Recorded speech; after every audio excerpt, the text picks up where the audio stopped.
লাইলাতুল কদর, এই কদরের রাতটা হচ্ছে এমন রাত যেটা খায়রুম মিন আলফি শাহর, 1000 মাসের চেয়েও সেরা।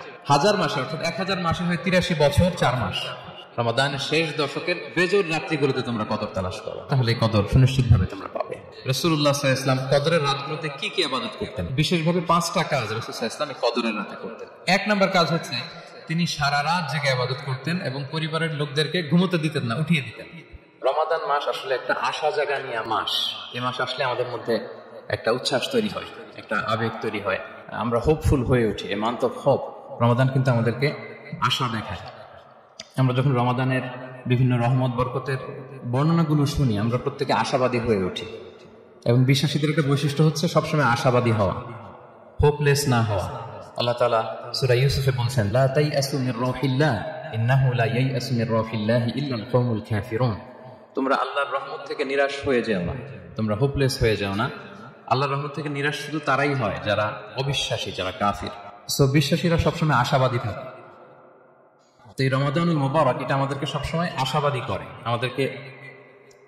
আমাদেরকে স্বপ্ন দেখায়, আমাদের হৃদয়ে আশা জাগায়। আমরা যখন রমাদান কেন্দ্রিক কথাগুলো শুনি আমরা উচ্ছ্বসিত হয়ে উঠি। যখন বলা হয় যে এই মাস আসলে একটা নফল করলে ফরজের সমান সওয়াব, তারপর এই মাসে উমরা করলে হজের সমান সওয়াব, তো এটা শুনলে মনের মধ্যে একটা আশা জাগে যে আমাদের আওয়ার রিওয়ার্ডস আর মাল্টিপ্লাইড, আমাদের যে প্রতিদানগুলো দেয়া হচ্ছে নেক কাজের, এটা অনেক বাড়ানো হচ্ছে। তারপর যখন বলা হয় যে এই মাস আসলে জান্নাত খোলা হয়, জাহান্নাম বন্ধ করা হয়, শয়তানকে শেকলবন্দি করা হয়, মনের মধ্যে একটা আশা জাগে আমাদের যে না, বাঁচার একটা আশা ফিরে পেলাম, হয়তো এই দফায় আমি বেঁচে যাব, আমার মুক্তির একটা দিশা মিলবে, হয়তো আল্লাহ তাআলা আমাকে ক্ষমা করবেন এবং এই অপরচুনিটিস গুলো কাজে লাগে আমি মুক্তি পাবো ইনশাআল্লাহ, একটা আশা জাগে। এরপর যখন আমরা শুনি যে প্রতি রাতে একজন ফেরেশতা ডাকতে থাকে, ইয়া বাগিয়াল খাইরি আকবিল ইয়া বাগিয়াশ শাররি আকসির, হে কল্যাণের পথের যাত্রী প্রসিড, আরো সামনে যাও, আরো অনেক কাজ করতে থাকো। হে অকল্যাণের পথের যাত্রী স্টপ, ক্ষান্ত হও, অনেক হয়েছে আর না, এবার থাম। এবং প্রতি রাতে ঘোষণা দেওয়া হয় যে ওয়ালিল্লাহি উতাকাউ মিনান নার ওয়া যালিকা কুল্লা লাইলা। রমজানের প্রতি রাতে অনেক মানুষকে জাহান্নামের আগুন থেকে মুক্তি দেওয়া হয়। এই যে ন্যারেশন গুলো যখন আমরা শুনি আমাদের মধ্যে কি ফিলিংস আসে? আশাবাদী হয়ে ওঠেন না আপনারা নাকি? আমার কাছে তো মনে হয় যে আমরা খুব আশাবাদী হয়ে উঠি, উজ্জীবিত হয়ে উঠি, খুব এক্সাইটেড হয়ে উঠি। তো এই রমজান কিন্তু আমাদেরকে এভাবে আশাবাদী করে তোলে। সহিহ মুসলিমের একটা বর্ণনা এসেছে যে রাসূল সাল্লাল্লাহু আলাইহি ওয়াসাল্লাম বলেন, কুল্লু আমাল ইবনি আদম ইউদাআফ ওয়াল হাসানাতু বিআশরি আমসালিহা ইলা 700 দিফ। অর্থাৎ বনি আদমের সব নেক কাজের সওয়াব বাড়াতে বাড়াতে 10 গুণ থেকে 100 গুণ থেকে 700 গুণ পর্যন্ত বাড়ানো হয়। আল্লাহ তাআলা বলেন যে ইল্লা সাওম, সিয়াম ছাড়া সব নেক কাজের সওয়াব বাড়ানো হয় 10 গুণ 100 গুণ 700 গুণ, কিন্তু এই যে আমরা সিয়াম সাধনা করছি এটা ছাড়া। ফাইন্নাহু লি ওয়া আনা আজজি বিহি, মানে সব নেক আমলের প্রতিদান এটা লিমিটেড, হয় 10 গুণ কিংবা 100 গুণ কিংবা 700 গুণ, কিন্তু সিয়ামেরটা কত গুণ এটা আল্লাহ বলেন না, এটা আনলিমিটেড, এটা সারপ্রাইজ গিফট হিসেবে আল্লাহ রেখেছেন। আল্লাহ বলেন ফাইন্নাহু লি ওয়া আনা আজজি বিহি, কেননা সিয়াম আমার জন্য সাধন করা হয়, এর প্রতিদান আমি নিজে দেব। কি দেব এটা উল্লেখ করা হয়নি, সব নেক আমলের সওয়াবের কথা উল্লেখ করা হয়েছে, 10 গুণ 100 গুণ 700 গুণ, এটা পাবা ওইটা পাবা, কিন্তু ইল্লা সাওম, সিয়াম ছাড়া। ফাইন্নাহু লি, কেননা এটা আমার জন্য রাখা হয়, ওয়া আনা আজজি বিহি, এর প্রতিদান আমি দেব। কি দেব আল্লাহ বলেননি, এটা যে কত বিশাল হবে, সুমহান হবে, অকল্পনীয় হবে, এটা আল্লাহ তাআলা বলেননি, সারপ্রাইজ গিফট হিসেবে রেখে দিয়েছেন। এই হাদিসের এই শেষাংশের টেক্সটটাকে একটু অন্যভাবে পড়া যায় যে ওয়া আনা উজজা বিহি, আনা আজজি বিহি মানে আমি এর প্রতিদান দেব। আবার এভাবেও পড়া যায় যে ওয়া আনা উজজা বিহি মানে আমি নিজেই হব রোজার প্রতিদান। সব কাজ করে তারা এটা পাবে, এই নিয়ামত পাবে, জান্নাত পাবে, কিন্তু রোজার মাধ্যমে তারা আমাকে পাবে, যেহেতু আমার জন্য রাখা হয় তারা আমাকে পাবে। এবং জান্নাতের সবচাইতে বড় নিয়ামত কিন্তু এটা। এবং জান্নাতে এমন পরিবেশও ঘটবে যে আল্লাহ তাআলা জিজ্ঞেস করবেন, হে জান্নাতীরা, কোরআনে এবং সুন্নাহে যত নিয়ামতের কথা বলা হয়েছিল তোমরা কি সব বুঝে পেয়েছো? সবাই বলবে হ্যাঁ আমরা সব বুঝে পেয়েছি। একজন দাঁড়িয়ে বলবে যে আল্লাহ একটা জিনিস পাইনি, সেটা হচ্ছে আপনাকে পাইনি, আপনার সৌন্দর্য আমরা এখনো দেখিনি। আল্লাহু আকবার।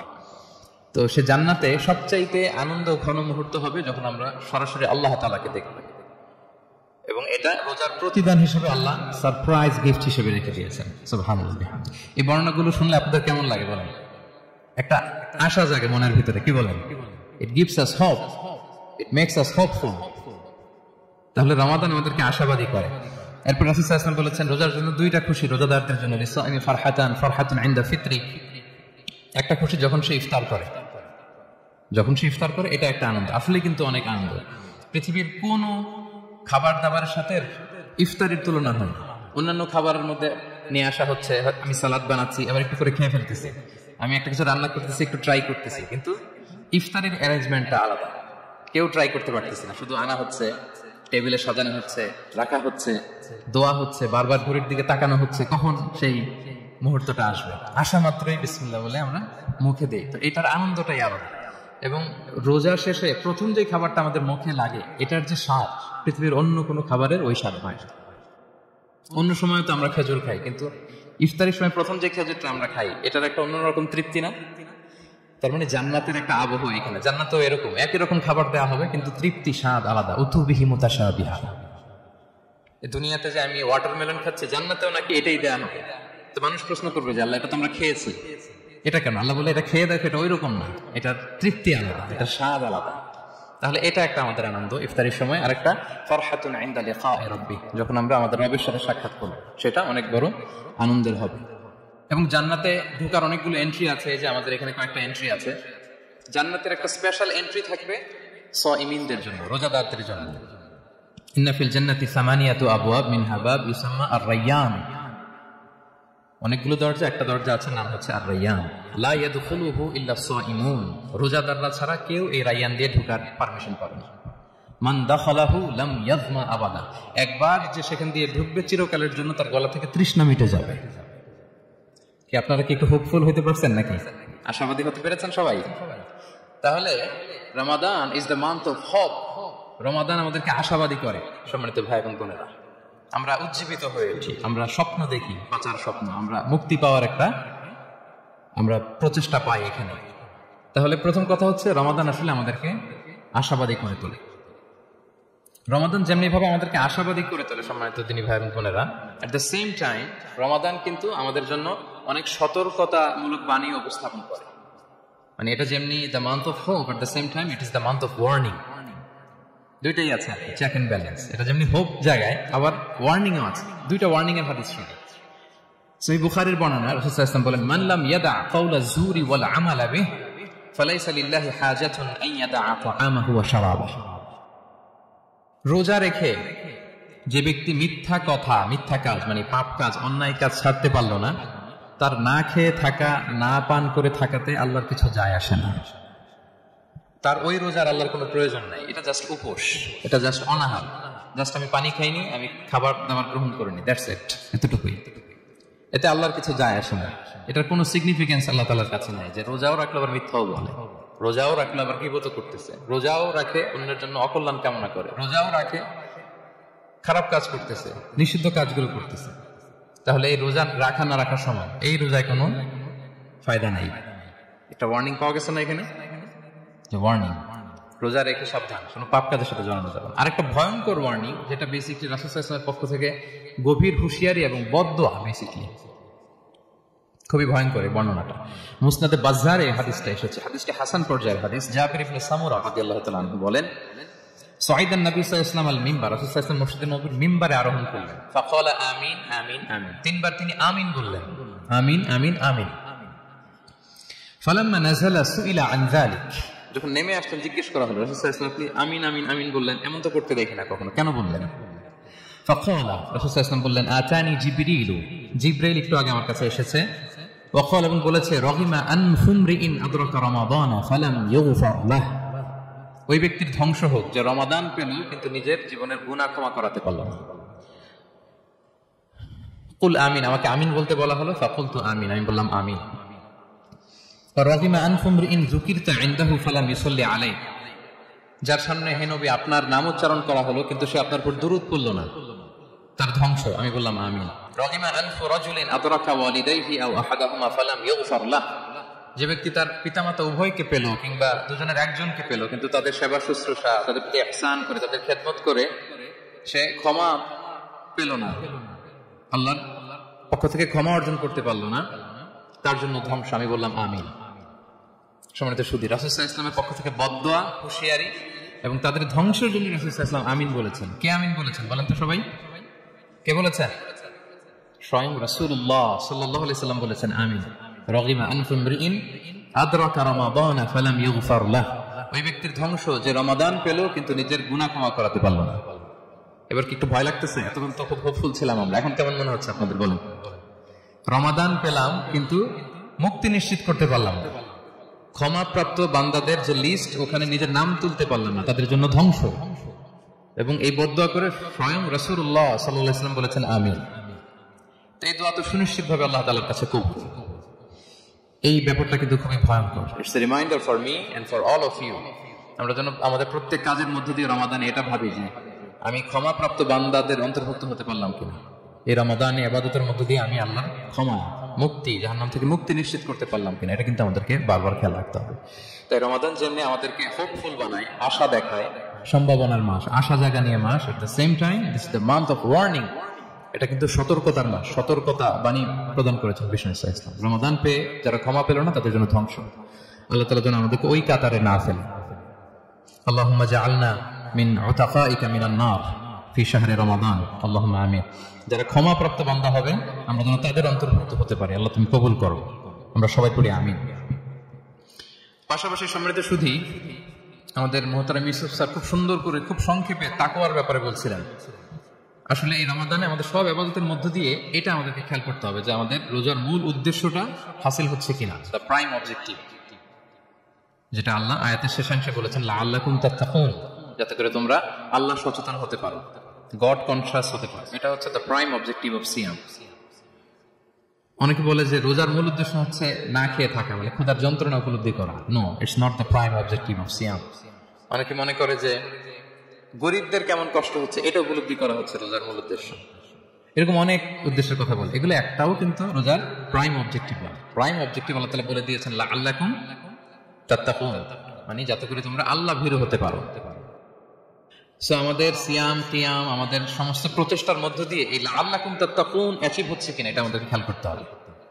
যদি অ্যাচিভ হয়, so we are on the right track, তাহলে আমরা রাইট ট্র্যাকে আছি। আর যদি দেখেন যে না, এই লাআল্লাকুম তাত্তাকুন এ সামথিং, মানে এখানে কোনো একটা সমস্যা হয়ে যাচ্ছে, লাআল্লাকুম তাত্তাকুন এই যে প্রাইম অবজেক্টিভটা এটা হচ্ছে না, আমার আল্লাহ সচেতনতা আসতেছে না, মানে Allah is watching me, to enhance the sense that he is watching us. এই সেন্সটা নিজেদের মধ্যে ডেভেলপ করা যে কেউ না দেখলো আল্লাহ কিন্তু দেখে। এই চিন্তাটা, এই সেন্সটা যদি আমাদের মধ্যে ডেভেলপ করে প্রতিনিয়ত আমাদের প্রত্যেকটা কাজের মধ্য দিয়ে, তাহলে এভরিথিং ইজ ফাইন। আর যদি মনে হয় যে না লাআল্লাকুম তাত্তাকুন অ্যাচিভ হচ্ছে না, তাহলে আমাদেরকে একটু রিভাইজ করতে হবে। 17টা রমাদান আমরা কাটিয়েছি, আমাদের যদি লাআল্লাকুম তাত্তাকুন অ্যাচিভ না হয়, আল্লাহর ভয়, আল্লাহর সচেতনতা, তাহলে আমাদেরকে নতুন করে আবার ভাবতে হবে প্রিয় সুধী। এবং এই সিয়াম আমাদেরকে সংযমী বানায়, সংযত বানায়, মানে আমরা যেন আমাদের ডিজায়ারের উপর কন্ট্রোল করতে পারি, এটা আমাদেরকে শিখায়, যেটা বছরের অন্য মাসে হয় না। অন্যান্য মাসগুলোতে আমাদের প্রবৃত্তি আমাদের উপর জিতে, আর এই রমাদানে আমরা প্রবৃত্তির উপরে জিতি। We control on our desire. অন্য মাসে আমরা খেতে মনে চায় খাই, পান করতে মনে চায় পান করি, বিবাহিতরা ফিজিক্যাল ইন্টিমেসিতে যেতে চাইলে যেতে পারে, কিন্তু রমাদানে দিনের বেলা খেতে চাচ্ছি, খাওয়া যায় না। পান করতে মনে চায়, খুবই তৃষ্ণার্ত, নো, করা যাবে না।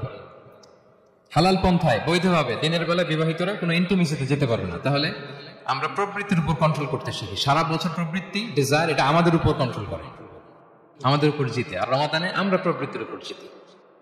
সো এই প্রবৃত্তিকে আমরা কন্ট্রোল করতে পারতেছি কিনা এটা আমাদের খেয়াল রাখতে হবে আমাদের সমস্ত কাজকর্মের মধ্য দিয়ে। পাশাপাশি এই সিয়াম আমাদেরকে মুক্ত হস্তে দান করতে শেখায়, বেশি বেশি করে চ্যারিটি করা, দান করা। এবং হাদিসে এসেছে যে রাসূল সাল্লাল্লাহু আলাইহি ওয়াসাল্লাম তিনি সবচাইতে বেশি দানশীল হয়ে উঠতেন রমাদানে। ওয়া কানা আজওয়াদু মা ইয়াকুনু ফি রমাদান, সবচাইতে দানশীল হয়ে উঠতেন। আজওয়াদু বিল খাইরি মিনার রিহিল মুরসালা, প্রবাহিত বাতাসের চাইতেও বেশি দানশীল হয়ে উঠতেন। প্রবাহিত বাতাস যেমনি সবার গায়ে ঠান্ডা শীতল বাতাস দেয়, এখানে মুসলিম অমুসলিম, বিশ্বাসী অবিশ্বাসী, কাফির কোনো ভেদাভেদ নেই, সবাই এটার উপকার পায়। তেমনি রমাদান আসলে রাসূল সাল্লাল্লাহু আলাইহি ওয়াসাল্লাম এত বেশি বদান্যতা, দানশীলতার মধ্যে দেখা যেত, কোনো ভেদাভেদ ছিল না, অনেক বেশি দান করতেন এবং দান করতে উৎসাহিত আমাদেরকে করেছেন। এটা ইফতার শেয়ার করা, ফুড শেয়ার করা, অনেক উৎসাহিত আমাদেরকে করেছেন। এক ঢোক দুধ খাইয়ে, একটা খেজুর খাইয়ে, এক ঢোক পানি খাইয়েও যদি আমরা কোনো রোজাদারকে ইফতার করাই, সে রোজা রেখে যে সওয়াব, সে সওয়াব আল্লাহ তাআলা আমাকেও দিবেন। আর পরিপূর্ণ উদরপূর্তি করে ইফতার করালে রাসূলুল্লাহ সাল্লাল্লাহু আলাইহি ওয়াসাল্লাম বলেন সেই কঠিন কিয়ামতের ময়দানে আল্লাহ তাআলা হাউজে কাউসারের পানি দিয়ে তার তৃষ্ণা দূর করবে। সুবহানাল্লাহ ওয়া বিহামদিহি। পাশাপাশি সিয়াম আমাদের কমিউনাল স্পিরিটটাকে বাড়ায়। এই যে স্যার বলতেছিলেন যে আমাদের ছাত্ররা ইউনাইটেড, আমাদের টিচার্স কমিউনিটি ইউনাইটেড, পুরো বাংলাদেশ কমিউনিটি ইউনাইটেড। এই যে আমরা যে ইউনাইটেড তার একটা চিত্র কিন্তু এই যে দেখা যাচ্ছে। রোজা আমাদেরকে ইউনাইটেড করে, একত্রিত করে। আমাদের একটা কমিউনাল স্পিরিট কিন্তু এই সিয়ামের মধ্যে দিয়ে দেখা যায়। পাশাপাশি এই সিয়ামের মধ্যে দিয়ে আমাদের সেলফ ট্রান্সফরমেশন ঘটে। আমরা অনেক বদ অভ্যাস থেকে কিন্তু মুক্তি পেতে পারি এই সিয়ামে। এটা আমাদেরকে খেয়াল করতে হবে। 17টা রোজা আমরা কাটিয়েছি। গবেষকরা বলেন যে মানুষের কোনো হ্যাবিট চেঞ্জ করতে 21 থেকে 30 দিন সময় লাগে। তার মানে আমাদের যে কোনো ধরনের বদসহ আমরা রমাদানে চেঞ্জ করতে পারি। আমাদের অনেকের স্মোকিং এর অভ্যাস আছে, এখানে হয়তো কারণ নেই, কিন্তু অনেকের আছে। এই রমাদানে কিন্তু আমাদের একটা অপরচুনিটি স্মোকিং থেকে নিজেদেরকে বাঁচানোর। আমাদের এই ব্যাড হ্যাবিট গুলো যেন এগুলো থেকে আমরা বেঁচে থাকতে পারি। সম্মানিত সুধী, আমি এবার যে আয়াত দিয়ে আমার আলোচনাটা শুরু করেছিলাম, অর্থাৎ লাস্ট 10 days অফ রমাদানে যে আমাদের যে লাইলাতুল কদর, এটা হচ্ছে ক্রিম টাইম অফ রমাদান, রমাদানের সবচাইতে মোক্ষম সময়, আল্লাহ তাআলার নৈকট্য পাওয়া, সেটা নিয়ে কিছু কথা বলবো ইনশাআল্লাহ বিসমিল্লাহ। সম্মানিত সুধী, রাসূলুল্লাহ সাল্লাল্লাহু আলাইহি ওয়াসাল্লাম একবার খুব আফসোস করছিলেন। তিনি যখন শুনতে পেলেন যে বনী ইসরাইলের অনেক অনেক লোক হাজার বছর হায়াত পেত, তারা শত শত বছর ইবাদত করত, শত শত বছর তারা জিহাদ করত, তখন তিনি আফসোস করে বললেন, হায় রে, আমার শেষ সময়ের উম্মতের কি হবে? কারণ তিনি বলেছেন যে আমারু উম্মতি মা বাইনা 60 ইলা 70, আমার উম্মতের গড় বয়স হচ্ছে 60 থেকে 70। ওয়া আকাল্লুহুম মান ইয়াজুজু যালিক, খুব অল্প সংখ্যক লোকই এর চেয়ে বেশি হায়াত পাবে। রাসূল সাল্লাল্লাহু আলাইহি ওয়াসাল্লাম যখন দেখলেন যে শত শত বছর হায়াত পেয়েছে বনী ইসরাইলের লোকেরা, বনী ইসরাইলের ওরা শত শত বছর জিহাদ করেছে, তো আমার উম্মত তো 60 বছরে তার হায়াতই শেষ, 60 থেকে 70 এর মধ্যে তার জীবনই শেষ, তা আমার গুনাহগার উম্মতের কি হবে? রাসূল সাল্লাল্লাহু আলাইহি ওয়াসাল্লাম খুব আফসোস করছেন। তো রাসূলুল্লাহ সাল্লাল্লাহু আলাইহি ওয়াসাল্লামের এই চিন্তা, এই উদ্বিগ্নতা দূর করার জন্য আল্লাহ তাআলা সূরাতুল কদর নাযিল করলেন এবং বললেন যে ইন্না আনসালনাহু ফি লাইলাতিল কদর ওয়া মা আদরাকা মা লাইলাতুল কদর লাইলাতুল কদরি খায়রুম মিন আলফি শাহর। লাইলাতুল কদর, এই কদরের রাতটা হচ্ছে এমন রাত যেটা খায়রুম মিন আলফি শাহর, হাজার মাসের চেয়ে সেরা। 1000 মাস লাগাতার ইবাদত করলে যে সওয়াব, কদরের রাতে ইবাদত করলে এর সমান সওয়াব হবে নাকি? সমান হবে না। আল্লাহ তাআলা বলেছেন খায়রুম মিন আলফি শাহর, না, এর চেয়েও শ্রেষ্ঠ, এর চাইতেও বেশি। 1000 মাসে, অর্থাৎ 1000 মাসে হয় 83 বছর 4 মাস। তো কদরের রাতে যদি আমরা ইবাদত করি তাহলে 83 বছর 4 মাস ইবাদত করলে যে সওয়াব, সে সওয়াব আল্লাহ তাআলা আমাদের আমলনামায় নসিব করবেন। তো আমরা যেন এই কদরের রহমত বরকত থেকে যেন আমরা বঞ্চিত না হই। তো রাসূল সাল্লাল্লাহু আলাইহি ওয়াসাল্লামকে সান্ত্বনা দেওয়ার জন্য যে হে নবী, আপনি চিন্তিত হবেন না, বনী ইসরাইলের অনেক লোক হাজার বছর হায়াত পেয়েছে, শত শত বছর ইবাদত করেছে, জিহাদ করেছে, তারা হায়াত পেয়েছে বেশি কিন্তু তারা কদর পায়নি। আর আপনার উম্মতকে আমি হায়াত দিয়েছি কম, কিন্তু তাদেরকে কদর দিয়েছি। সুবহানাল্লাহ বিহামদিহি, লাইলাতুল কদর দিয়েছি, যে কদরের রাত 1000 মাসের চেয়েও সেরা। তো এই কদরের রাতকে আবার লাইলাতুল মুবারাকাও বলা হয়েছে। ইন্না আনসালনাহু ফি লাইলাতিন মুবারাকা, এটা বরকতময় রাত। ফিহা ইউফরাকু কুল্লু আমরিন হাকিম, সব বিজ্ঞচিত প্রাজ্ঞচিত বিষয়ের ফয়সালা হয়। এটা বেসিক্যালি একটা বাজেট রাত বলা যায়। এই রাতে আগামী 1 বছরে আমাদের কি ঘটবে না ঘটবে আল্লাহ তাআলা এটার বাজেট করেন, এটাকে রিভাইজ করেন। সো এই রাতটা অনেক গুরুত্বপূর্ণ। তো এই কদরের রাত, এটা কবে?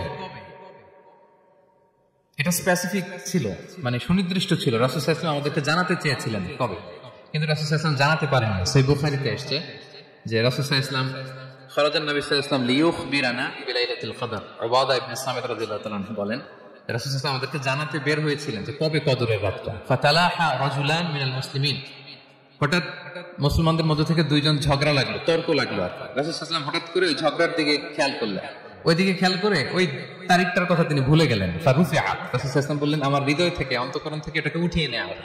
এখন আমি মনেই করতে পারছি না এটা কি 23 না 25 না 27 না 29, আমি মনে করতে পারছি না। এজন্য রাসূল সাল্লাল্লাহু আলাইহি ওয়াসাল্লাম বলেছেন যে তবে আমি এতটুকু মনে করতে পারছি, ফালতামিসুহা ফিল আশরিল আওয়াখির ফিল বিত্র, রমাদানের শেষ দশকের বেজর রাত্রিগুলোতে তোমরা কদর তালাশ করো। বেজর রাতে যদি তোমরা কদর তালাশ করো তাহলে এই কদর সুনিশ্চিতভাবে তোমরা পাবে। তো এই জন্য স্কলাররা সবসময় বলেন যে লাস্ট 10 days অফ রমাদান খুব গুরুত্বপূর্ণ, সবচেয়ে the cream time of Ramadan. I repeat, এটা রমাদানের একেবারে মহেন্দ্রক্ষণ।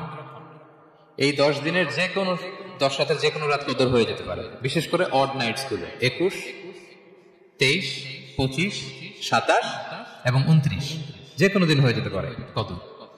বুদ্ধিমানের কাজ হচ্ছে আমরা যেন রমাদানের শেষ 10 রাতে লাগাতার একইভাবে একই স্পিডে আমরা যেন ইবাদত করি।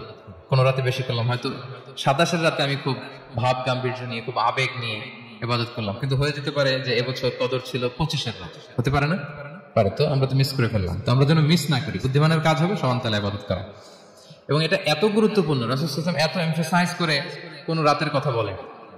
আরবি মাস অনুযায়ী 354টা রাতের মধ্যে সবচাইতে শ্রেষ্ঠ রাত, সবচাইতে শ্রেষ্ঠ রাত সূর্য ডোবার পর থেকে হাত্তা মাতলাইল ফাজর, ফজরের সূচনা লগ্ন পর্যন্ত শান্তিময় এ রাত, বরকতের এ রাত। রাসূল সাল্লাল্লাহু আলাইহি ওয়াসাল্লাম বলেছেন, মান হুরিমা খায়রাহা ফাকাদ হুরিম, যে কদরের বরকত থেকে, খায়ের থেকে বঞ্চিত হলো সে আসলেই বঞ্চিত। হি ইজ দ্য লুজার, সে হতভাগা, সে পোড়া কোপন, সে বঞ্চিত। মান হুরিমা খায়রাহা ফাকাদ হুরিম, যে কদর পেল না সে হতভাগা। এখন আমরা কি হতভাগা হতে চাই? আমরা তো শুরুতে অনেক হোপফুল ছিলাম, এত এত ব্লেসিংস, এত এত বরকত, রহমতের ফলগু ধারায় আমরা প্লাবিত হচ্ছি রমাদানে। তো আমরা তো হতভাগা হতে চাই না।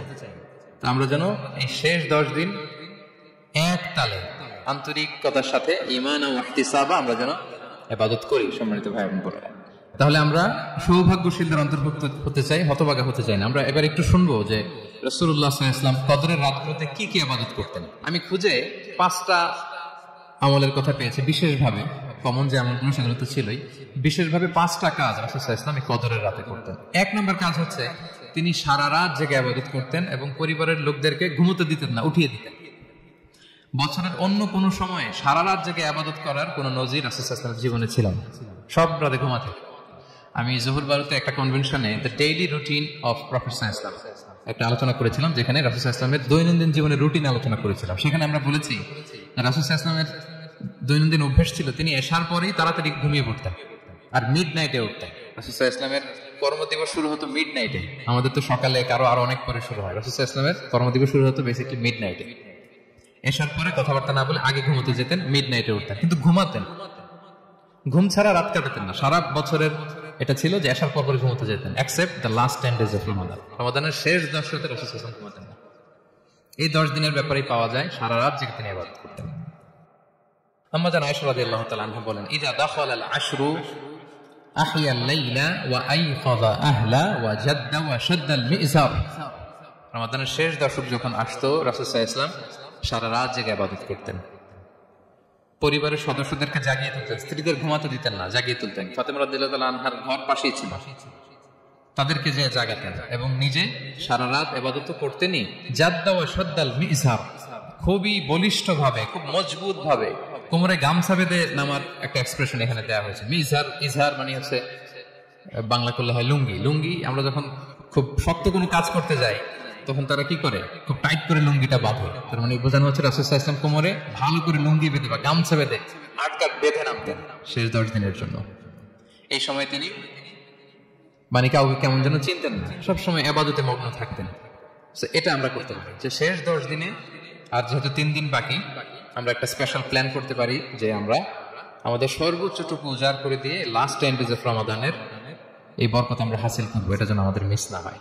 তাহলে এটা আমরা একটা পেলাম। 2 নম্বর হচ্ছে ইতিকাফ করা।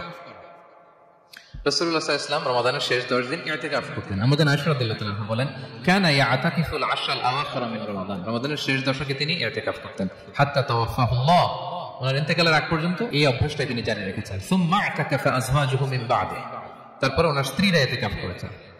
আরেক বর্ণনা এসেছে ইয়াতাকিফু কুল্লা রমাদান 10 আইয়াম, প্রতি রমাদানে তিনি 10 দিন ইতিকাফ করেছেন। কিন্তু যেই বছর তিনি ইন্তেকাল করবেন সে বছর তিনি 20 দিন ইতিকাফ করেছিলেন। প্রতি রমাদানে 10 দিন, আর যে বছর ইন্তেকাল করবেন সে বছর কয় দিন? 20 দিন তিনি ইতিকাফ করেছিলেন মসজিদে নববীতে। তাহলে আমরা এই রমাদানের শেষ দশকে এটা করতে পারি। 2 নম্বর পয়েন্ট হচ্ছে ইতিকাফ করা। যারা আমরা করিনি তারা আমরা ইতিকাফ করতে পারি। আমাদের আইআইএম এর মসজিদ এটা ইতিকাফের জন্য একটা উর্বর জায়গা। আমরা যখন এই ক্যাম্পাসে ছিলাম তখন দেখেছি যে এখানকার ইতিকাফের পরিবেশ যে এত সুন্দর, এটা কল্পনাই করা যায়। অসাধারণ পরিবেশ। আপনি যদি ইতিকাফ নাও করেন, রাত 2টা বা 3টার দিকে সেন্ট্রাল মস্কে এসে বসে থাকলেও হবে। রাত 2টা 3টার দিকে এসে বসে থাকলে দেখবেন যে কেউ সেজদায় পড়ে কান্না করতেছে, কেউ হালাকা করতেছে, কেউ তাসবিহ পড়তেছে, কেউ কোরআন তেলাওয়াত করতেছে। মানে এত সুন্দর পরিবেশ, ওটা দেখলেই আপনার ইবাদত করতে মন চাইবে। আমরা যেন এতেকাফ করার চেষ্টা করি। এতেকাফ করতে না পারলে শেষ দশকের রাতগুলো যেন মসজিদে কাটানোর চেষ্টা করি, তা না পারলেও বাসায় যেন এই রাতগুলো আমরা মিস না করি। বিশেষ করে সেন্ট্রাল মস্কে তো অসাধারণ পরিবেশ, এটা হাইলি রেকমেন্ডেড। ইফ পসিবল আপনারা আসবেন, এখানে ইবাদতের চমৎকার পরিবেশ থাকে। 3 নম্বর হচ্ছে রাসূল সাল্লাল্লাহু আলাইহি ওয়াসাল্লাম এবং জিবরাইল আলাইহিস সালাম যৌথভাবে কোরআন রিভিশন করতেন। খুব ইন্টারেস্টিং। সারা বছর যেটা নাজিল হতো, রমাদানে জিবরাইল আলাইহিস সালাম রাসূল সাল্লাল্লাহু আলাইহি ওয়াসাল্লামকে শোনাতেন, রাসূল সাল্লাল্লাহু আলাইহি ওয়াসাল্লাম জিবরাইল আলাইহিস সালামকে শোনাতেন। সহিহ বুখারীর বর্ণনা, কানা জিবরিলু ইয়ালকাহু ফি কুল্লি লাইলাতিন মিন রমাদান ফায়ুদারিসুল কুরআন। প্রতি রমাদানের প্রতি রাতে এসে রাসূল সাল্লাল্লাহু আলাইহি ওয়াসাল্লামের সাথে কোরআন মুদারাসা করতেন। সহিহ মুসলিমের বর্ণনায়, আন্না জিবরিল কানা ইউআরিদুহু বিল কুরআন কুল্লা আমিন মাররা। প্রতি বছর রমাদানে একবার শোনাতেন বা শুনিয়েছেন। যে বছর তিনি ইন্তেকাল করবেন তিনি 2 বার শুনিয়েছিলেন। আরাদা ইউআরিদু, মানে এটা ফ্রম বোথ সাইড। আরবি শব্দটা এমন যে জিবরাইল আলাইহিস সালাম শোনাতেন, এরপর রাসূল সাল্লাল্লাহু আলাইহি ওয়াসাল্লাম জিবরাইল আলাইহিস সালামকে শোনাতেন, কোরআন রিভিশন করা।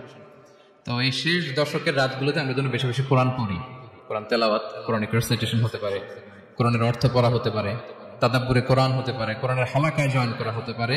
ইন ইটস এনি ফর্ম আমরা যেন কোরআনের সাথে অ্যাটাচমেন্টটা বাড়াই লাস্ট 10 days অফ রমাদানে। 4 নাম্বার, কিয়ামুল লাইল করা। রাসূল সাল্লাল্লাহু আলাইহি ওয়াসাল্লাম কিয়ামুল লাইল করতেন, এবং কিয়ামুল লাইল শব্দটাকে রাসূল সাল্লাল্লাহু আলাইহি ওয়াসাল্লাম কদরের সাথে জুড়ে দিয়েছেন। সহিহ বুখারীর বর্ণনা, তিনি বলেছেন, মান কামা লাইলাতাল কদরি ঈমানা ওয়া ইহতিসাবা গুফিরা লাহু মা তাকাদ্দামা মিন যামবি। কদরের রাতে যে কিয়ামুল লাইল করে বিশ্বাস নিয়ে এবং নাজাতের প্রত্যাশা নিয়ে, তার পূর্বের সমস্ত গুনাহ আল্লাহ তাআলা ক্ষমা করে দেবেন। তাহলে কিয়ামুল লাইলটা রাসূল সাল্লাল্লাহু আলাইহি ওয়াসাল্লাম বিশেষভাবে কদরের রাতের সাথে সম্পৃক্ত করেছেন। আমরা যেন প্রতি রাতে কিয়ামুল লাইল করি, লম্বা সময় যেন দাঁড়িয়ে থাকি, লম্বা সময় কোরআনিক রিসাইটেশন করি দাঁড়িয়ে থেকে, লম্বা সময় রুকু, লম্বা সময় সিজদা, স্পেশালি সিজদা। আকরাবু মা ইয়াকুনুল আবদু মির রাব্বিহি ওয়া হুয়া সাজিদ ফাআকসিরু ফিহি দুআ।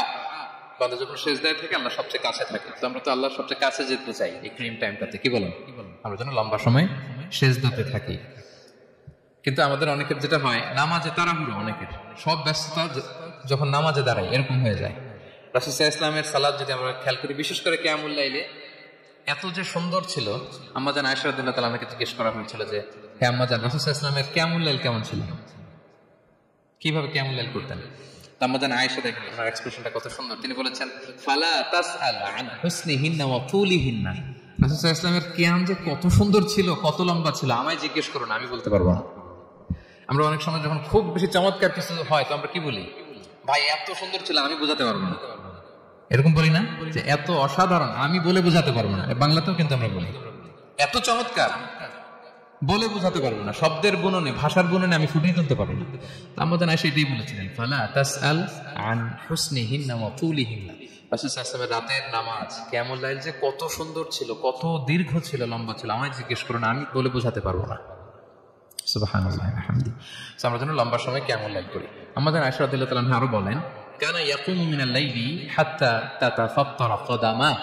এত দীর্ঘ সময় দাঁড়িয়ে থাকতেন, থাকতে থাকতে ওনার পা ফুলে যেত, পা দুটো ফুলে যেত। আপনিও দীর্ঘ সময় দাঁড়িয়ে দেখেন যে পায়ে ঝিম ধরে যাবে, পা ফুলে যাবে, এটা করতেন রাসূল সাল্লাল্লাহু আলাইহি ওয়াসাল্লাম। তো আমাদের আয়েশা বলেন, ইয়া রাসূলুল্লাহ লিমা তাসনাউ হাদা ওয়া কদ গুফিরা লাকা মা তাকাদ্দামা মিন যামবিকা মা তাআখার। আপনি এত কষ্ট কেন সহ্য করেন নিজের দেহের উপরে? আপনার তো আগের পরের সব গুনাহই মাফ। আদত তো রাসূল সাল্লাল্লাহু আলাইহি ওয়াসাল্লাম গুনাহই নেই, তিনি নিষ্পাপ। এত কষ্ট কেন করেন? আপনার আগের পরের সবই তো মাফ করে দেওয়া হয়েছে, কেন করেন? রাসূল সাল্লাল্লাহু আলাইহি ওয়াসাল্লাম উত্তর করেছেন, আফালা উহিব্বু আন আকুনা আবদান শাকুরা। আয়েশা, আমি কি শুকরগুজার বান্দা হতে পছন্দ করব না? আল্লাহ তাআলা আমাকে তার রহম এবং করমে সব মাফ করে দিয়েছেন, কিন্তু আমি কি শুকরগুজার হব না? আমি কি আমার রোলটা প্লে করব না? আমি কি নিজেকে সঁপে দেব না আল্লাহ তাআলার কাছে জায়নামাজে? তো এটা ছিল সংক্ষেপে রাসূল সাল্লাল্লাহু আলাইহি ওয়াসাল্লামের কিয়ামুল লাইলের ধরন। এইভাবে তিনি দীর্ঘ সময় কিয়ামুল লাইল করতেন। আমরা যেন এটা করি। সেন্ট্রাল মস্কে কিয়ামুল লাইল এবছর নিশ্চয়ই হচ্ছে, আমরা যেন অংশগ্রহণ করি। 5 নম্বরে রাসূল সাল্লাল্লাহু আলাইহি ওয়াসাল্লাম দোয়া করতেন। এই কদরের রাতগুলোতে খুব বেশি বেশি দোয়া করতেন। দোয়া নিয়ে আমরা একটা জুমার খুতবা দিয়েছিলাম, সেখানে আমরা বলেছিলাম যে দোয়া হতে হবে খুব আন্তরিক দোয়া, রোবোটিক দোয়া যেন না হয়। আপনার আবেগ, ভালোবাসা, মনের মাধুরী মিশিয়ে, চোখের পানি মিশিয়ে, অশ্রু সিক্ত করে এই দোয়াটা করতে হবে, তাহলে সেই দোয়া আল্লাহর কাছে কবুল হবে। আমরা যেন আমাদের ভাব, আবেগ সব ঢেলে দিতে পারি আমাদের দোয়াতে, আমাদের সিজদায়, আমাদের কিয়ামুল লাইলে। এবং যে কোনো ভাষায় কোরআনিক দোয়াগুলো রেকমেন্ডেড, হাদিসের মাসুরগুলো রেকমেন্ডেড। তাছাড়া আপনার নিজের ভাষায় আপনার কি চাওয়া, আপনার কি আকাঙ্ক্ষা, আপনার মনের কষ্ট, যাতনা সবকিছু আপনি আল্লাহ তাআলার কাছে পেশ করুন। এবং আম্মা জান আয়েশা জিজ্ঞেস করেছিলেন, ইয়া রাসূলুল্লাহ, আমি যদি কদর পেয়ে যাই আমি কি বলবো এই রাতে? মা আদউ, কি দোয়া করব? রাসূল সাল্লাল্লাহু আলাইহি ওয়াসাল্লাম বললেন, তাকুলিন, আয়েশা তুমি বলবে, আল্লাহুম্মা ইন্নাকা আফুউন তুহিব্বুল আফওয়া ফাআফু আন্নী। আয়েশা তুমি যদি কদরের রাত পেয়ে যাও এটা বলবে, হে আল্লাহ আপনি ক্ষমাশীল, আল্লাহ আপনি ক্ষমাকে পছন্দ করেন, আল্লাহ তাই আপনি আমায় ক্ষমা করেন। হে আল্লাহ আপনি ক্ষমাশীল, আপনি ক্ষমাকে পছন্দ করেন, আল্লাহ আপনি আমাকে ক্ষমা করেন। এই দোয়াটা আমরা যেন বেশি বেশি করি। আমার সাথে সাথে সবাই একটু পড়ুন মেহরবানি করে, আল্লাহুম্মা ইন্নাকা আফুন তুহিব্বুল আফওয়া ফাআফু আন্নী। আল্লাহুম্মা ইন্নাকা আফুন তুহিব্বুল আফওয়া ফাআফু আন্নী। হে আল্লাহ আপনি ক্ষমাশীল, আপনি ক্ষমা করাকে পছন্দ করেন, আল্লাহ আমাকে ক্ষমা করেন। আমরা আমাদের নিজেদের ভাষায় অনেক দোয়া করতে পারবো, কিন্তু রাসূল সাল্লাল্লাহু আলাইহি ওয়াসাল্লামের শেখানো দোয়াগুলো এটা হচ্ছে মানে very precise in wording but comprehensive in meaning. এটার অর্থ, এটার আবেদন এটা অনেক বেশি। আমি অনেক 10টা-20টা বাক্য বলো এত সুন্দর কথা মিলাতে পারবো না। রাসূল সাল্লাল্লাহু আলাইহি ওয়াসাল্লাম যেটা শিখিয়ে দিয়েছেন, আগে আল্লাহর প্রশংসা করলাম, আল্লাহ আপনি ক্ষমাশীল, আবারও প্রশংসা, আল্লাহ আপনি তো ক্ষমা করাকে পছন্দ করেন। যেটা আপনি পছন্দ করেন না ওইটা তো চাচ্ছি না, যেটা আপনার পছন্দ, যেটা আপনি করতে ভালোবাসেন, গাফিরিয যামবি ওয়া কাবিলিত তাওব, আপনি ক্ষমা করাকে পছন্দ করেন, তওবা কবুলকে আপনি পছন্দ করেন, তো সেটাই তো চাচ্ছি আপনার কাছে, আপনি আমার তওবা কবুল করুন, আল্লাহ আপনি আমাকে ক্ষমা করুন। সো এই দোয়াটা প্রত্যেক রাতে যেন আমরা বেশি বেশি করি সম্মানিত শুধু। এবং এই যে রিমাইন্ডার গুলো শুনলাম, এটা রমাদানের পরেও যেন আমরা অব্যাহত রাখি। আমরা নাম দিয়েছি যে gear up for a great Ramadan. আমাদের ইবাদতের যে ধারাবাহিকতা, এই গতিটাকে আরেকটু গিয়ার আপ করা, আরেকটু পুশ করা, নিজেকে আরেকটু এক্সট্রা ড্রাইভ দেওয়া। এই শেষ মুহূর্তে মাত্র 13টি দিন আমাদের হাতে আছে, আমরা যেন আরেকটু এফোর্ট দিই, আমরা যেন আরেকটু ড্রাইভ দিই, যাতে করে আমরা আল্লাহ তাআলার আরো নিকটবর্তী হতে পারি। এবং এই রমাদানে আমরা যা শিখলাম, যেটা করলাম, এটার ইম্প্যাক্ট যেন রমাদানের পরেও আমাদের মধ্যে থাকে। আমাদের অনেকের এটা হয় যে রমাদানে আবেগে অনেক আলোচনা শুনে, ক্ষমার মাস এটা জেনে এত ইবাদত, রমাদান নাই ইবাদত নাই, এরকম হয়ে যায়। এটা যেন না হয়, বরং এটার একটা পরশ যেন আমাদের হোল দ্য ইয়ার লং থাকে। আরব শায়েখরা বলেন যে কুন রব্বানি লা তাকুন রমাদানি, রব্বানি হও, রমাদানি হও না। মানে রমাদান আসছে, তুমি রমাদান কেন্দ্রিক ইবাদত নিয়ে অনেক উচ্ছ্বাস, কিন্তু রমাদান শেষ ইবাদত শেষ, এমনটা যেন না হয়। রমাদানের পরেও সে মেহেরবান আল্লাহ তাআলা কিন্তু আমাদের জন্য আছেন। তিনি প্রতি রাতে শেষ রাতে নেমে আসেন, এসে ডাকতে থাকেন, কার ক্ষমা লাগবে ক্ষমা চাও, ক্ষমা করো, কে বিপদে পড়েছ বলো, আমি উদ্ধার করব। তো তিনি আরশের উপর থেকে প্রথম আসমানে নেমে আসলেন দেওয়ার জন্য। আমি ঘুম থেকে জাগতে পারলাম না নেওয়ার জন্য। এটা হইল প্রাইম মিনিস্টার আনোয়ার ইব্রাহিম আমাকে একটা অ্যাওয়ার্ড দিবেন, লেটস সে হোটেল ইন্টারকন্টিনেন্টাল, উনি এসে বসে আছে, বাট আমি যেতে পারিনি। এটা হয় না। আল্লাহ তাআলা প্রতি রাতে শেষ রাতে এসে বলেন কার কি লাগবে দাও, তিনি নেমে আসেন বা বিশেষ মনোনিবেশ করেন প্রথম আসমানে এসে। কিন্তু আমরা যে নিব সেই সময়টুকু আমাদের হয় না। আমরা এতটা গাফেল যেন না হই, আমরা যেন একটু পুশ করি। বড় কিছু পেতে হলে নিজেকে পুশ করতে হয়, এক্সট্রা একটা ড্রাইভ দিতে হয়। সম্মানিত শুধু 17টা দিন কি করলাম একটু রিভাইজ করি, যোগ বিয়োগ করি নিজের সাথে নিজে, যে প্ল্যানটা নিয়ে রমাদান শুরু করলাম ওইরকম কিয়ামুল লাইল করতে পারলাম কিনা, ওইরকম চ্যারিটি করতে পারলাম কিনা, রেসাইটেশন করতে পারলাম কিনা, একটু যেন নিজের সাথে নিজে বোঝাপড়া করি, একটু যেন রিভাইজ করি এবং নিজেকে যেন একটু পুশ করি। সম্মানিত শুধু এই ছিল সংক্ষিপ্ত আলোচনা। আমি 30 সেকেন্ডসে পুরো আলোচনাটা আবার একটু যারা পরে এসেছেন একটু রিভাইজ করে নেই। আমি শুরুতে এভাবে শুরু করেছিলাম যে রমাদান এটা হচ্ছে it's a month of hope, এটা আশা জাগা নিয়ে একটা মাস। এই মাসের যে রহমত বরকতের যত যত হাদিস কোরআনের আয়াতগুলো আমরা বলেছি, এগুলো শুনলে আমাদের মধ্যে একটা আশা জাগে, আশাবাদী হয়ে উঠি যে আমার এই মাস আমার মুক্তির মাস, আমি মুক্তি পাবো। কিন্তু at the same time it's a month of warning, এটা আবার সতর্কতার মাস। রাসূল সাল্লাল্লাহু আলাইহি ওয়াসাল্লাম বলেছেন রোজা রেখে যে মিথ্যা ছাড়লো না, পাপ ছাড়লো না, তার ধ্বংস। আবার 3 বার তিনি আমিন বলেছেন। বেসিক্যালি এটা একটা বদদোয়া যে মান আদরাকা রমাদান ওয়া লাম ইগফার লাহ, যে রমাদান পেয়েও নিজের গুনাহ ক্ষমা করতে পারলো না, তার ধ্বংস। সো আমরা আশাবাদী হব। আল ঈমানু বাইনাল খাউফি ওয়ার রাজা, বিশ্বাস হচ্ছে আমার মধ্যে ভীতিও কাজ করবে, আবার আমার মধ্যে একটা হোপ থাকবে, এটাই ঈমান। সো আমরা যেন এই ওয়ার্নিং গুলো আমাদের মাথায় রাখি যে আমরা যেন আল্লাহর নৈকট্যপ্রাপ্ত বান্দা হতে পারি, ক্ষমাপ্রাপ্তদের অন্তর্ভুক্ত যেন আমরা হতে পারি। এরপরে আমরা বলেছিলাম যে লাআল্লাকুম তাত্তাকুন অ্যাচিভ হচ্ছে কিনা আমাদের প্রত্যেক কাজে এটা খেয়াল করতে হবে। আমাদের সম্মানিত ইউসুফ স্যার খুব সুন্দর করে এটা বলেছেন যে আল্লাহর সচেতনতা, আল্লাহর ভয়, to build up the sense that Allah is watching me, এই সেন্সটা আমার সব কাজের মধ্যে থাকতে হবে। যদি লাআল্লাকুম তাত্তাকুন অ্যাচিভ হয়, সাকসেসফুল, একটা সাকসেসফুল প্রোডাক্টিভ রমাদান আমরা কাটাচ্ছি। আর যদি লাআল্লাকুম তাত্তাকুনের সমস্যা, তার মানে we have to revise hour schedule, যাতে করে আল্লাহর এই সচেতনতা আমরা বিল্ড আপ করতে পারি। এরপর আমরা বলেছি যে আমরা সংযমটা যাতে এনশিওর করি, রমাদানের যে সংযম, নিজের প্রবৃত্তির উপর আমরা বিজয় লাভ করি। সারা বছর প্রবৃত্তি জিতে, রমাদানে আমরা জিতি। এরপর আমরা চ্যারিটির কথা বলেছি, রাসূল সাল্লাল্লাহু আলাইহি ওয়াসাল্লাম খুব জেনারাস হয়ে যেতেন রমাদানে, আমরা যেন আমাদের দানের হাতকে আরো প্রশস্ত করি। এবং রমাদানে আমাদের কমিউনাল স্পিরিট চলে আসে, আমাদের বেসিক্যালি একটা সেলফ ট্রান্সফরমেশন হয়, অনেক বদ অভ্যাস আমরা রমাদানে ত্যাগ করি, বাকি মাসেও যেন এটা আমরা কন্টিনিউ করি। আর সব শেষে আমরা লাস্ট 10 days অফ রমাদানের গুরুত্ব নিয়ে বলেছিলাম যে রাসূল সাল্লাল্লাহু আলাইহি ওয়াসাল্লাম খুব হতাশ হয়ে পড়েছেন যে অন্য নবীর উম্মতেরা অনেক হায়াত পেয়েছে, আমরা পেলাম 60-70, তো আমার গুনাহগার উম্মত কি করবে? আল্লাহ বলেন লাইলাতুল কদর খায়রুম মিন আলফি শাহর, নবী হে, আপনার উম্মতের জন্য আমি কদরের রাত দিয়েছি, যে এক রাতে ইবাদত করলে 1000 মাসের চেয়েও বেশি সওয়াব তারা পেয়ে যাবে। সো এই কদরের রাত যেন আমরা মিস না করি। কোনটা কদরের রাত? আমরা বলেছিলাম শেষ 10 দিন সমান তালে ইবাদত করব। বিশেষ করে আমরা গুরুত্ব দিব অড নাইটস গুলোতে, 21, 23, 25, 27, 29 আমরা গুরুত্ব দিব। এবং রাসূল সাল্লাল্লাহু আলাইহি ওয়াসাল্লাম বলেছেন মান হুরিমা খায়রাহা ফাকাদ হুরিম, যে কদরের বরকত মিস করলো সে বঞ্চিত, সে হতভাগা, হি ইজ দ্য লুজার। আমরা যেন লুজার না হই, আমরা যেন গেইনার হই এই বরকতের মাসে। এবং সবশেষে আমি বলেছিলাম রাসূল সাল্লাল্লাহু আলাইহি ওয়াসাল্লাম স্পেশালি 5টা আমল করতেন, সারা রাত জাগতেন, ফ্যামিলি মেম্বারসদের জাগিয়ে তুলতেন, উৎসাহিত করতেন এবং কোমরে গামছা বেঁধে নালতেন। এরকম ইবাদতের স্পৃহা অন্য কখনো রাসূল সাল্লাল্লাহু আলাইহি ওয়াসাল্লামের মধ্যে দেখা যেত না, যেমনটা শেষ দশকে তিনি করতেন। ইতিকাফ করতেন তিনি, আর ইতিকাফ করলে কদর মিস হওয়ার সম্ভাবনা নেই। এটা 21-এ হোক, 25-এ হোক, 23-এ হোক, আমি তো মসজিদে, আমি তো কিয়ামুল লাইলে অংশগ্রহণ করতেছি, আমি তেলাওয়াত করতেছি, আমি প্রতিদিনই দোয়া করতেছি, মিস হওয়ার কোনো সম্ভাবনা নেই। আমরা যেন ইতিকাফের চেষ্টা করি, অথবা পার্ট টাইম ইতিকাফ যেন অন্তত করি 5 দিন 3 দিন, অথবা রাতের সময়গুলো মসজিদে যেন আমরা কাটাই। 3 নাম্বার বলেছিলাম রাসূল সাল্লাল্লাহু আলাইহি ওয়াসাল্লাম, জিবরাইল আলাইহিস সালাম কোরআন রিভিশন করতেন, আমরা যেন কোরআন রিভাইজ করি, রেসাইটেশন করি বেশি মাত্রায় শেষের 10 দিন। কিয়ামুল লাইল ফালা তাসআল আন হুসনিহিন্না ওয়া তুলিহিন্না, কত সুন্দর কিয়ামুল লাইল ছিল বলে বোঝানো যাবে না। তো আমরা যেন দীর্ঘ সময় কিয়ামুল লাইল করি। আর সবশেষে বলেছিলাম দোয়া করা। দোয়া করা হচ্ছে দোয়া মুমিনের হাতিয়ার। দোয়া মানুষের জীবন চেঞ্জ করে দিতে পারে। চাওয়ার মতো চাইলে আল্লাহ ফেরান না, আল্লাহ তো দেওয়ার জন্যই বসে আছেন।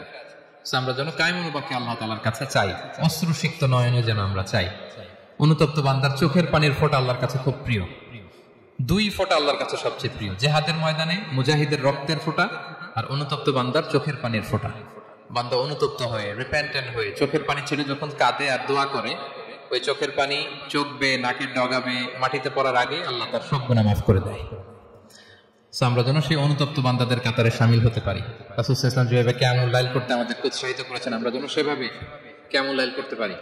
আমাদের প্রতিটি কাজের মধ্য দিয়ে লাআল্লাকুম তাত্তাকুনের যে অ্যাচিভমেন্ট, সেটা যেন আমাদের হাসিল হয়।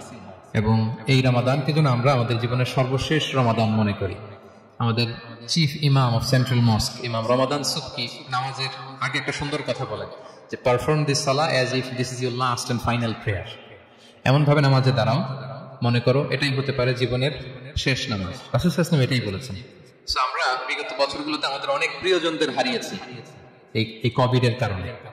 এবছর আল্লাহর মেহেরবানি বাংলাদেশ আইএম কমিউনিটির এই চমৎকার, আমাদের সম্মানিত শিক্ষক মন্ডলীদের প্রচেষ্টা, ছাত্র ভাইদের প্রচেষ্টায় এই চমৎকার জান্নাতি পরিবেশে ইফতারের আগে আমরা একত্রিত হয়েছি। আবারও আগামী বছর আমরা এরকম কোনো গ্যাদারিং এ জয়েন করতে পারবো, কোনো গ্যারান্টি কি আমাদের আছে? নাই। It could be the last Ramadan in our life. So আমরা যেন এটা সবসময় মাথায় রাখি যে হতে পারে আমার this is our last chance, এটাই লাস্ট চান্স। এবং এই অপরচুনিটিগুলো যেন আমরা কাজে লাগাই এবং আল্লাহ তাআলার প্রিয় বান্দাদের অন্তর্ভুক্ত হই। আল্লাহ তাআলা আমাদের সবাইকে এই কথাগুলো বোঝার ও আমল করার তৌফিক দান করুক।